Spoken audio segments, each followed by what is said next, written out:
मुहतरम सामईन, हाज़िरीन जुमा, नौजवान साथियों, अज़ीज़ बच्चों और पर्दा नशीन हमारी माएँ और बहनें, तमाम किस्म की तारीफ़ात, तौसीफ़ात, हम्द व सना, बड़ाई और बुज़ुर्गी अल्लाह वहदहू ला शरीक, खालिक कायनात, मालिक अर्ज़ व समा के लिए लायक़ व ज़ेबा है। उसके बाद दरूद व सलाम हो अल्लाह के तमाम अंबिया कराम अलैहिस्सलातु वस्सलाम पर, और खुसूसन हमारे आखिरी नबी अहमद मुस्तफ़ा मोहम्मद अरबी सल्लल्लाहु अलैहि वसल्लम पर।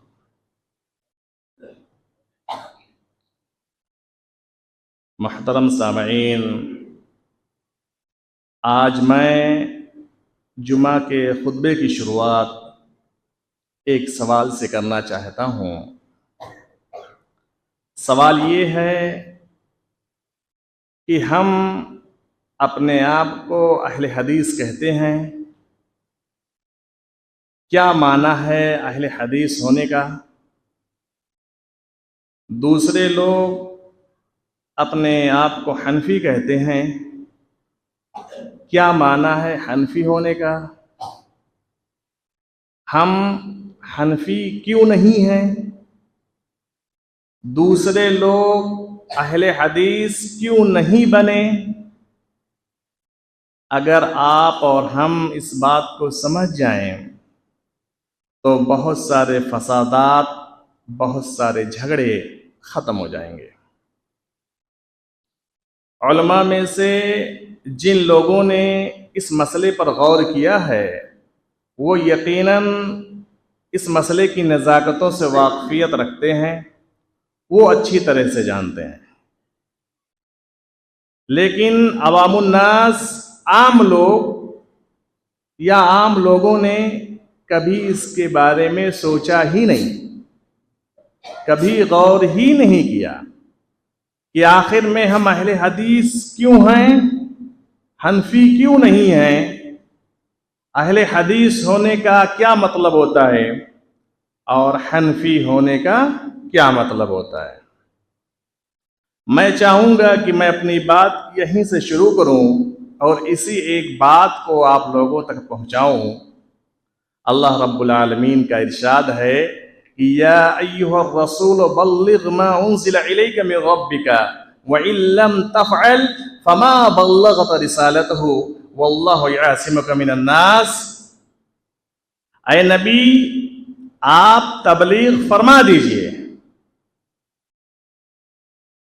किस चीज की तबलीग करूं, सवाल पैदा होता है। सवाल से पहले अल्लाह रब्बुल आलमीन जवाब अनायत फरमा रहा है कि मा उन्ज़िला इलैका मिन रब्बिका, ऐ नबी आप उस चीज की तबलीग फरमा दीजिए जो आपके रब के जानिब से आप पर नाजिल की गई है, जो आपके रब के जानिब से आप पर उतारी गई है। व इन लम तफ़अल, अगर आपने ऐसा नहीं किया, क्या मतलब? आपने तबलीग नहीं की या आपने तबलीग की उसमें कुछ इजाफा कर दिया या आपने तबलीग की उसमें से कुछ छुपा लिया, तो गोया कि आपने मा उन्ज़िला इलैका मिन रब्बिका के हुक्म की खिलाफ वर्जी की। यानी जो आपके रब के जानिब से आप पर नाजिल किया गया था उसको आपने पूरा नहीं पहुंचाया। फमा बल्लगत रिसालतहु, तो ये बात आप अच्छी तरह से जान लें, अच्छी तरह से समझ जाएं कि अगर आपने मा उन्ज़िला इलैका मिन रब्बिका, यानी आपने रब की तरफ से जो आप पर नाजिल किया गया उसको आपने पूरा नहीं पहुंचाया, जो जिम्मेदारी आपको दी गई थी उस जिम्मेदारी को अगर आपने पूरा नहीं पहुंचाया तो माना यह जाएगा कि आप अपनी जिम्मेदारी में कोताही करने वाले हैं।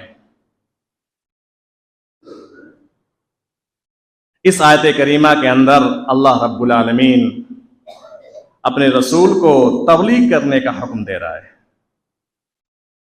आज हिंदुस्तान में बेशुमार लोग ऐसे हैं जो तबलीग के नाम पर गली गली कूचे कूचे फिर रहे हैं, लेकिन किस चीज की तबलीग करनी है उनको पता नहीं है। वो तबलीग का माना और मफहूम तक नहीं जानते हैं,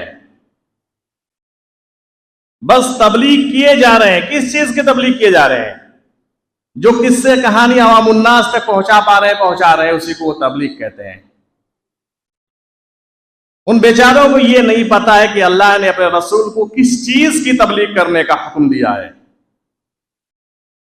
अल्लाह ने अपने रसूल को किस चीज की तबलीग करने का हुक्म दिया? मा उन्ज़िला इलैका मिन रब्बिका, ऐ रसूल आप उन चीजों की तबलीग कीजिए जो आप पर मेरी तरफ से नाजिल की गई हैं। मेरी तरफ से जो चीजें आप तक पहुंचाई गई हैं उन चीजों की तबलीग कीजिए।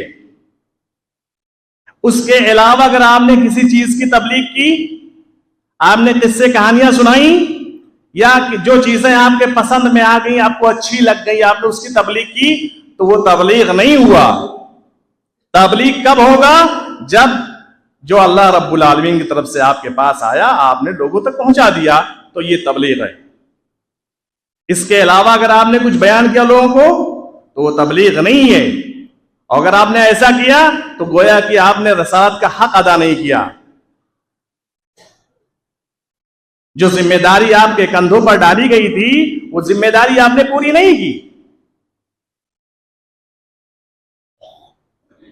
आइए हम कुरान से पूछते हैं कि हमारे नबी ने किस चीज की तबलीग की। तो कुरान हमें बतलाता है कि हमारे नबी ने पूरी की पूरी उस बात की तबलीग की जो आपके रब की जानिब से आप पर नाजिल की गई। हम कुरान से दोबारा पूछते हैं, क्या नबी ने कुछ छुपा लिया? अल्लाह रब्बुल आलमीन की तरफ से जो नाजिल हो रहा था लोगों तक वो पहुंचाने के लिए, लोगों तक पहुंचाने के लिए, उसमें से आपने कुछ छुपा लिया? तो कुरान कहता है नहीं नहीं, नबी ने कुछ नहीं छुपाया। अगर नबी छुपा लिए होते तो गोया कि दीन के अंदर कमी वाक़ई हो जाती है। नबी अगर छुपा लिए होते, लोगों को ना बतलाते, तो दीन में कमी वाक़ई होती कि नहीं होती? लेकिन हम देखते हैं, जब हम कुरान का मुताला करते हैं तो देखते हैं, क्या देखते हैं? रब्बुल आलमीन कुरान के अंदर दीन के मुकम्मल होने का ऐलान कर रहा है कि अल-यौमा अकमलतु लकुम दीनकुम व अतममतु अलैकुम निअमती व रज़ीतु लकुमुल इस्लाम दीना। आज हमने तुम्हारे दीन को मुकम्मल कर दिया, व अतममतु अलैकुम निअमती, और अपनी उस नेमत का इत्माम कर दिया। कौन सी नेमत? नेमत वही जो हमने हजरत आदम अलैहिस्सलाम के जमाने से शुरू की थी, उस नेमत को हमने मुहम्मदुर रसूलुल्लाह पे लाके खत्म कर दी। अब आज के बाद इस दुनिया के अंदर, इस नबी के बाद, इस रसूल के बाद कोई दूसरा रसूल आने वाला नहीं है। इस दुनिया के अंदर इस रसूल के बाद किसी की बात ऐसी नहीं होगी जिसकी बात माननी लाजिम और जरूरी हो।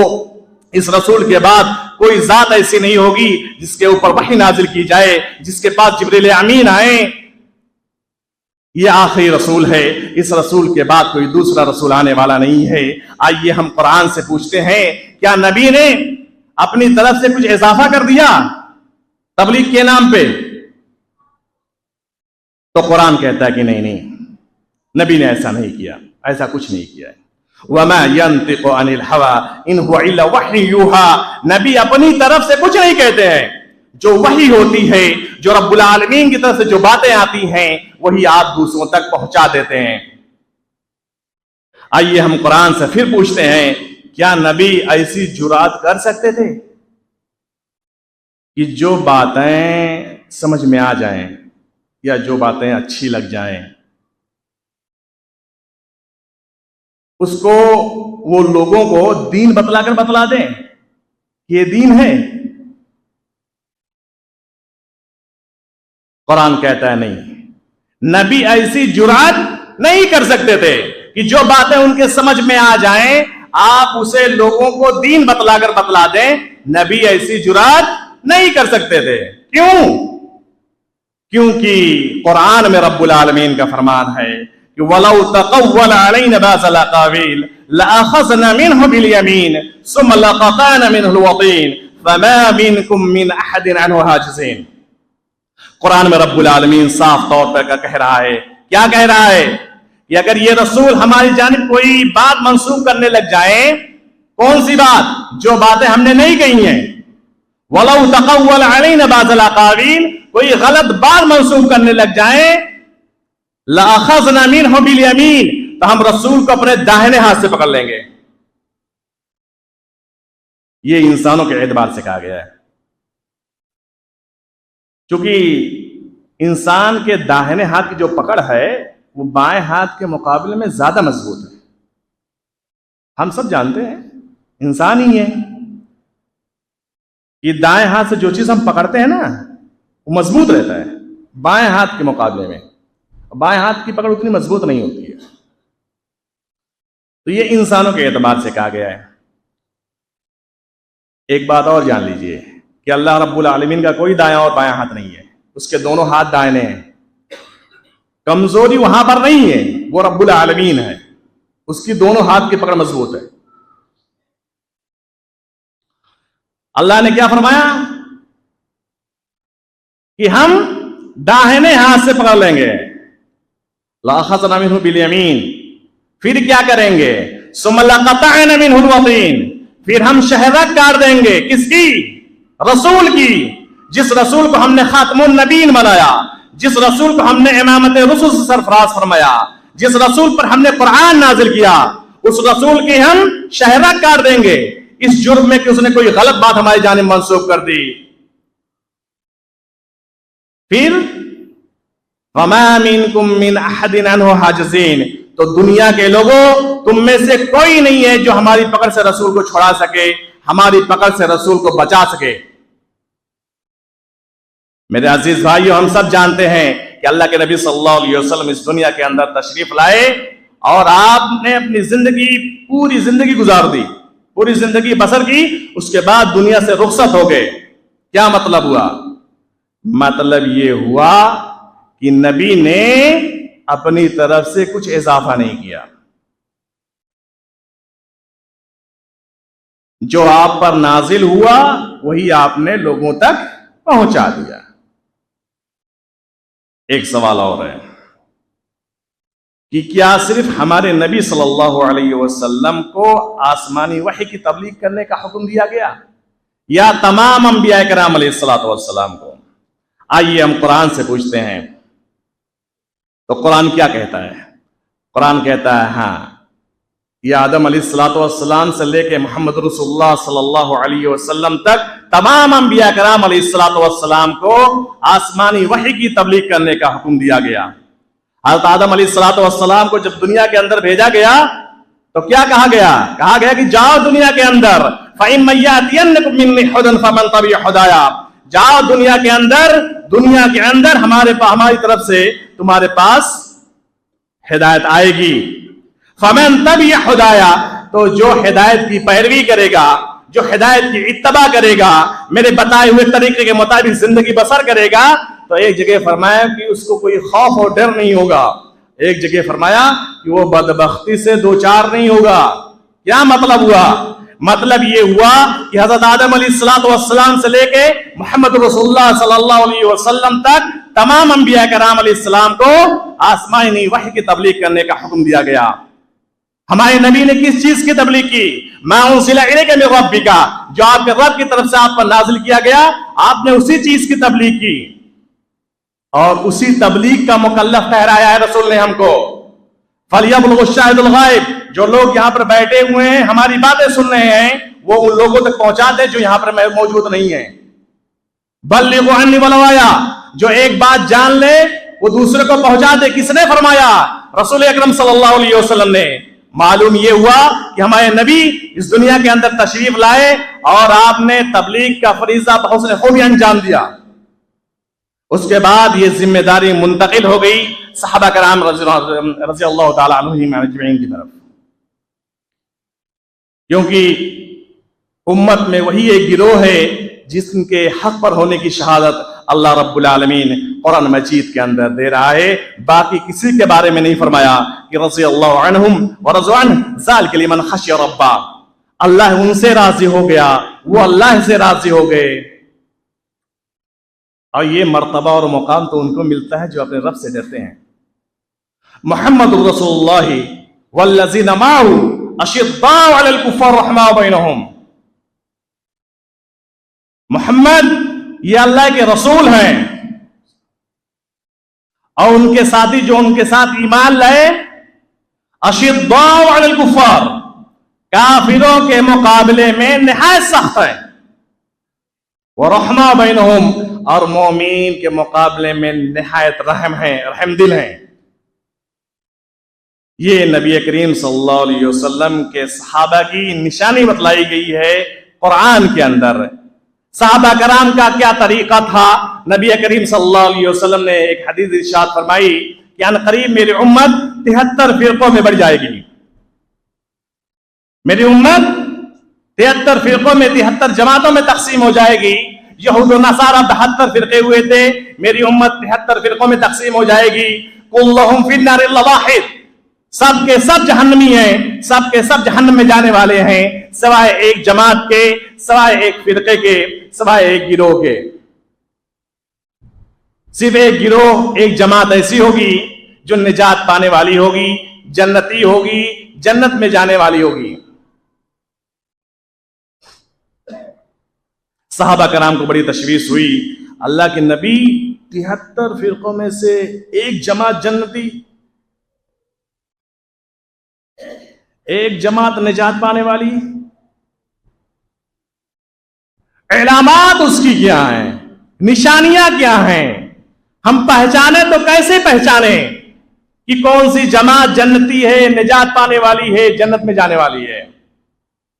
आप सल्लल्लाहु अलैहि वसल्लम ने फरमाया कि निशानियां तो बहुत हैं, इलामात तो बहुत हैं, लेकिन एक ऐसी बात बतला देता हूं, एक ऐसा मेयार बतला देता हूं कि जो भी जमात उस मेयार पर उतरेगी तो समझ लेना कि वो जमात जन्नती है, वो जमात निजात पाने वाली है, वो जमात जन्नत में जाने वाली है।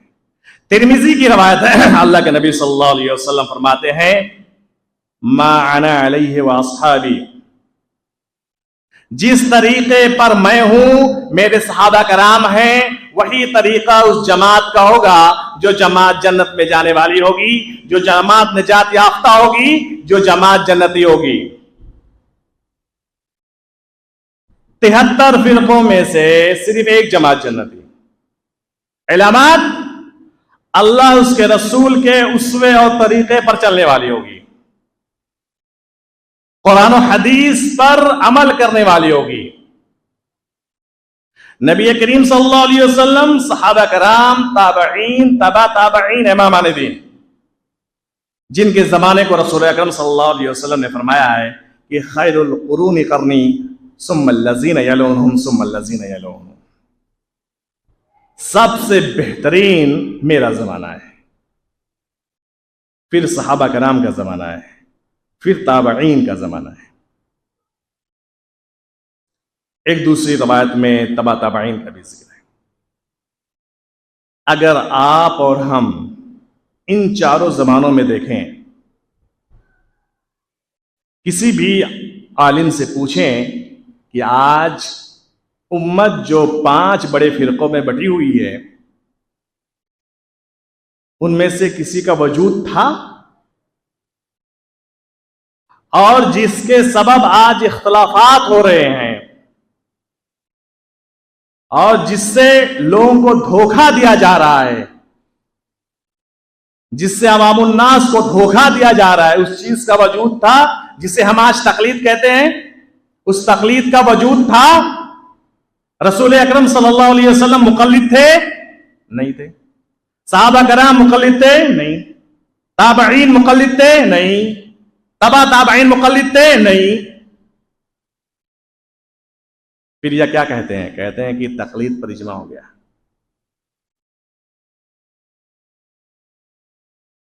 कब हुआ इज्मा? कहा इमामान दीन दुनिया से गुजर गए तो लोगों ने तकलीद पर इज्मा कर लिया। ऐसा सरीह धोखा देते हैं तकलीद के नाम पे, चूंकि अवामुन्नास जानती नहीं है, उनके बहकावे में आ जाती है। इमामान दीन दुनिया के अंदर मौजूद थे, तकलीद पर इज्मा नहीं हुआ। इमाम अबू हनीफा मौजूद थे, तकलीद इज्मा नहीं हुआ। इमाम शाफई मौजूद थे, तकलीद पर इज्मा नहीं हुआ। इमाम मालिक मौजूद थे, तकलीद पर इज्मा नहीं हुआ। इमाम अहमद इब्न हंबल मौजूद थे, तकलीद पर इज्मा नहीं हुआ। इज्मा कब हुआ? बाज लोगों ने कहा चौथी सदी में हुआ है, बाज ने कहा पांचवी, बाज ने कहा छठी। चलो हम चौथी मान लेते हैं। शाह वलीउल्लाह मुहद्दिस दहलवी, अल्लामा इब्न क़य्यिम और अल्लामा फलानी ने बड़े साफ तरीके से उस तरीके की वजाहत की है जिस तरीके पर रसूल अकरम सल्लल्लाहु अलैहि वसल्लम थे और जिस तरीके पर सहाबा कराम थे।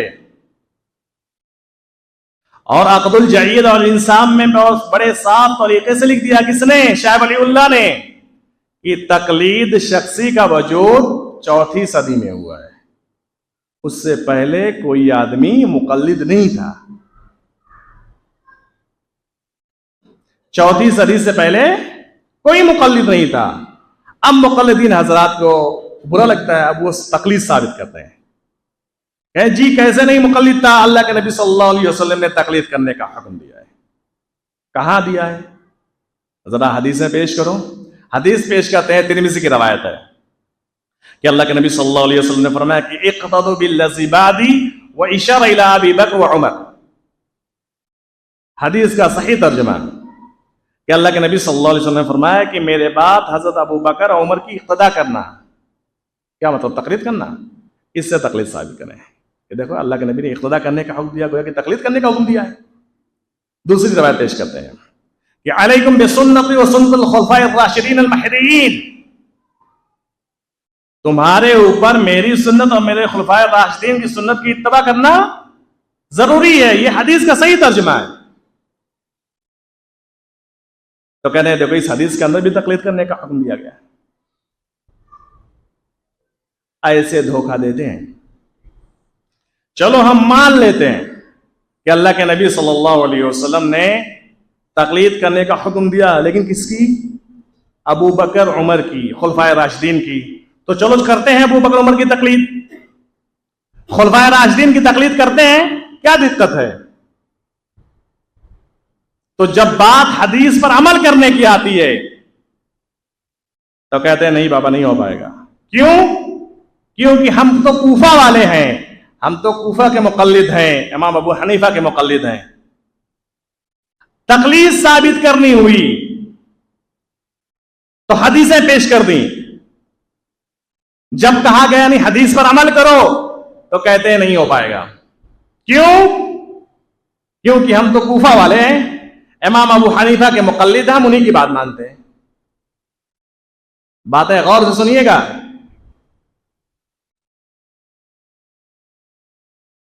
एक और अल्फाज है, एक लफ्ज और है, अल्फाज तो उनके बहुत से हैं जिससे वो धोखा देते हैं। एक लफ्ज और है जो मशहूर है, इज्मा। बहुत ज्यादा मसले जिसमें कहते हैं इज्मा हो गया, इज्मा हो गया, इज्मा हुआ। 20 रकात तरावी की नमाज पर इज्मा हो गया, तकलीद पर इज्मा हो गया, तलाक सलासा पर इज्मा हो गया। बहुत से मसाइल है जिनमें वो कहते हैं इज्मा हो गया।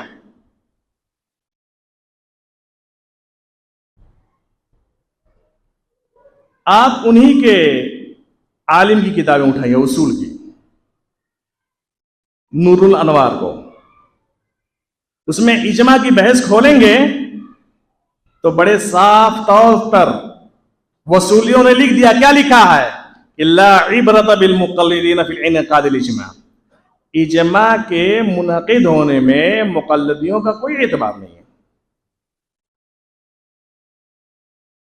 अगर मुक़ल्लिदीन किसी मसले पर इकट्ठा हो जाएं, इज्मा कर लें, तो इज्मा माना ही नहीं जाएगा।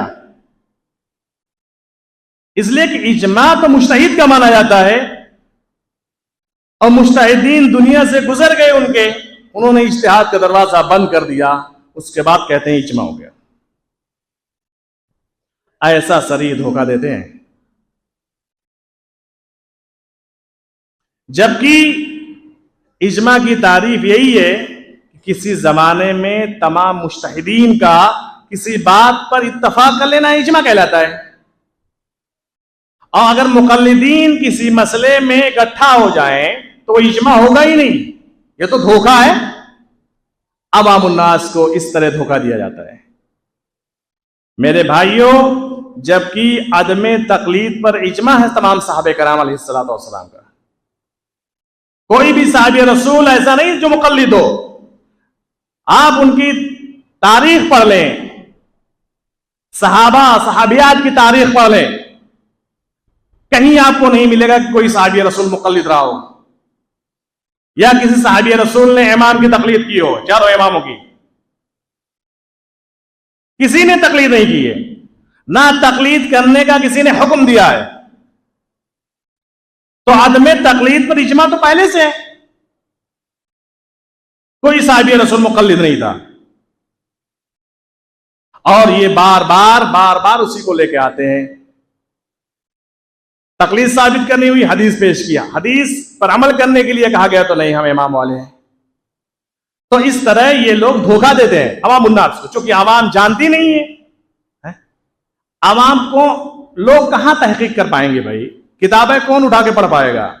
रोजी रोटी से फुर्सत ही नहीं है हमें, तहकीक कौन करता है?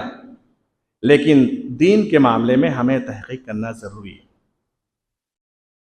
अगर हम दीन के मामले में तहकीक नहीं करेंगे तो राह हक से कब भटक जाएं गारंटी नहीं।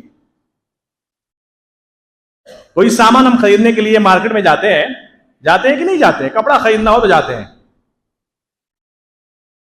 तो दुकानदार अगर एक कपड़ा निकाल के दे दे हमें तो फौरन ले लेते हैं? नहीं लेते हैं।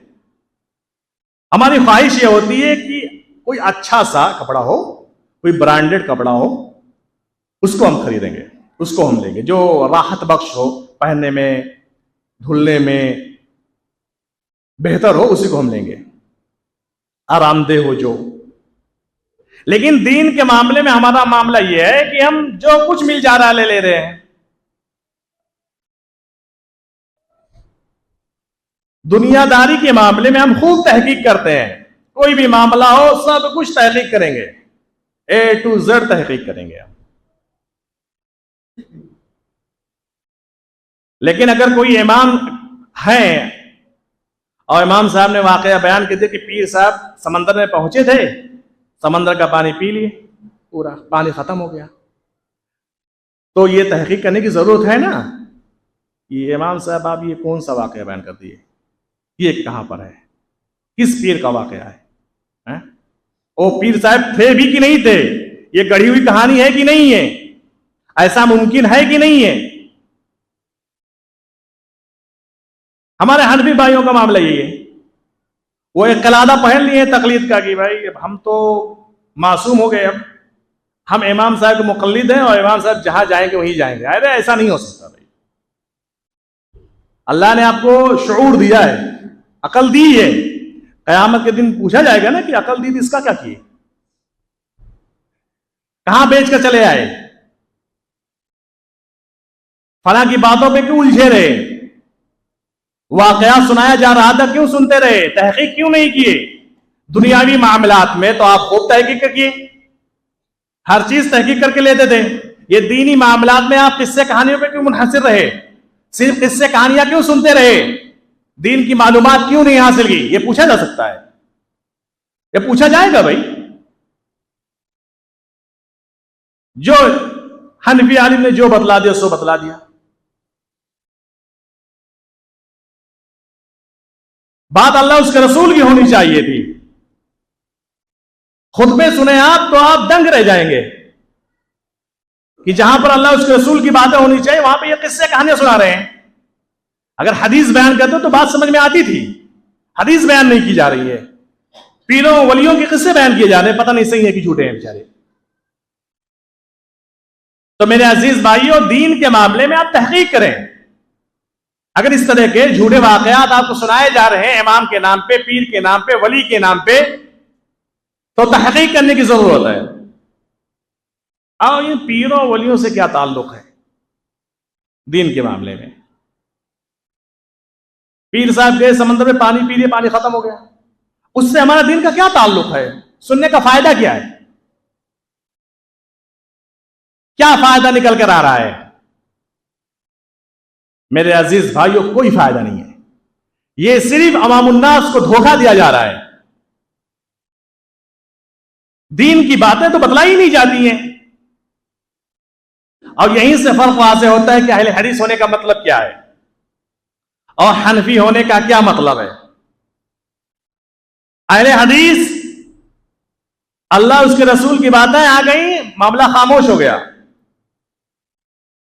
अहले हदीसों का मामला यही है कि अल्लाह उसके रसूल की बातों पर ही अमल करना है। दीन के ताल्लुक से अल्लाह उसके रसूल की बातें आई, हमें इमामों की तरफ जाना नहीं है, जाने की जरूरत ही नहीं है। अल्लाह उसके रसूल की बातें हमारे लिए काफी हैं, हम उसी पर अमल करने वाले हैं। और हनफी भाइयों का मामला क्या है?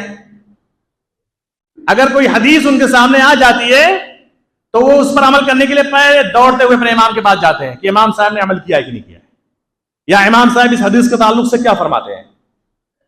अगर इमाम साहब ने अमल किया तो वो अमल करेंगे, और इमाम साहब ने अमल नहीं किया तो वो अमल नहीं करेंगे। मतलब उनके नजदीक इमाम साहब जो है, चाहे वो इमाम अबू हनीफा रहमतुल्लाह हो, चाहे जो कोई हो, उनके नजदीक इमाम साहब की बात मुकद्दम, ये इमाम ने किया है तो करेंगे। और अहले हदीस के यहां मोहम्मद रसूलुल्लाह सल्लल्लाहु अलैहि वसल्लम की बातें मुकद्दम है। बहुत सारे लोग हैं, पहले के दौर में बहुत सी ज़ईफ हदीसें राइज थी, बहुत सी ज़ईफ हदीसों पर अमल होता रहा है अहले हदीस का भी। लेकिन जो ही पता चला कि ये हदीस ज़ईफ है, फौरन उलमा मिंबर से बयान करते हैं कि ये हदीस ज़ईफ है, तहकीक हो चुकी है, अब ये हदीस ज़ईफ है, इसके मुकाबले में ये हदीस है, इस पे अमल किया जाए। अहले हदीसों का मामला यही है कि फौरन उस हदीस को छोड़ देते हैं और सही हदीस पर अमल करना शुरू कर देते हैं। लेकिन हनफी भाइयों का मामला ये नहीं है, वो दौड़े हुए इमाम के पास जाएंगे अपने, ये इमाम ने अमल किया है कि नहीं किया है। इमाम ने अमल किया तो अमल करेंगे, वरना नहीं करेंगे। गोया कि उनके नजदीक इमाम मुकद्दम है। मैं आखिरी हदीस बयान करके अपना खुतबा खत्म कर रहा हूं। अल्लाह के नबी सल्लल्लाहु अलैहि वसल्लम ने फरमाया, कुल्लु उम्मती यदखुलूनल जन्नह इल्ला मन अबा, मेरे उम्मत के तमाम लोग जन्नत में दाखिल होंगे सवाए उसके जिसने जन्नत में जाने से इनकार कर दिया। सहाबा कराम को तशवीश हुई, अल्लाह के नबी कौन है जो जन्नत में जाने से इनकार कर दे? आपने फरमाया, मन अतानी दखलल जन्ना, जिसने मेरी इताअत की, मेरे बताए हुए तरीके के मुताबिक जिंदगी बसर की, किताब और सुन्नत पर अमल किया, वो जन्नत में दाखिल होगा। वमन आसानी, और जिसने मेरी नाफरमानी की, मेरी हदीसों पर अमल नहीं किया, मेरे बताए हुए तरीके के मुताबिक जिंदगी बसर नहीं की, तो गोया कि उसने जन्नत में जाने से इनकार कर दिया। मेरे अजीज भाइयों, हम मुसलमान हैं। मोहम्मद रसूलुल्लाह सल्लल्लाहु अलैहि वसल्लम इस दुनिया के अंदर तशरीफ इसलिए लाए थे ताकि वो दीन पहुंचा सकें, हमें दीन सिखला सकें। आपने हमें दीन पहुंचा भी दिया, दीन सिखला भी दिया, आपकी बातें हदीस में मौजूद भी हैं। लिहाजा अगर हमें कामयाब होना है, रब की बारगाह में कामयाब होना है, तो मोहम्मद रसूलुल्लाह सल्लल्लाहु अलैहि वसल्लम के बताए हुए तरीके के मुताबिक हमें जिंदगी बसर करनी होगी, उसी के मुताबिक हमें जिंदगी गुजारनी होगी, मोहम्मद रसूलुल्लाह सल्लल्लाहु अलैहि वसल्लम की अहादीस पर अमल करनी होगी। अब आखिर में दुआ है कि अल्लाह आलमीन हमें किताब और सुन्नत पर चलने की तौफीक अता फरमाए। आमीन। व आखिरु दावाना अल्हम्दुलिल्लाहि रब्बिल आलमीन। इन्नल्लाह व मलाइकतहु युसल्लूना अलन नबी या अय्युहल्लज़ीना आमनु सल्लु अलैहि व सल्लिमु तस्लीमा। अल्लाहुम्मा सल्लि अला मुहम्मदिन व अला आलि मुहम्मद कमा सल्लैता अला इब्राहीम व अला आलि इब्राहीम इन्नका हमीदुम मजीद। अल्लाहुम्मा बारिक अला मुहम्मदिन व अला आलि मुहम्मद कमा बारकता अला इब्राहीम व अला आलि इब्राहीम इन्नका हमीदुम मजीद। इबादल्लाह रहमकुमुल्लाह, इन्नल्लाह यअमुरुकुम बिल अदल वल इहसान व इताइ ज़िल क़ुरबा व यनहा अनिल फ़हशाइ वल मुनकर व लज़िक्रुल्लाहिल अकबर वल्लाहु यअलमु मा तस्नऊन। अक़िमिस्सलाह।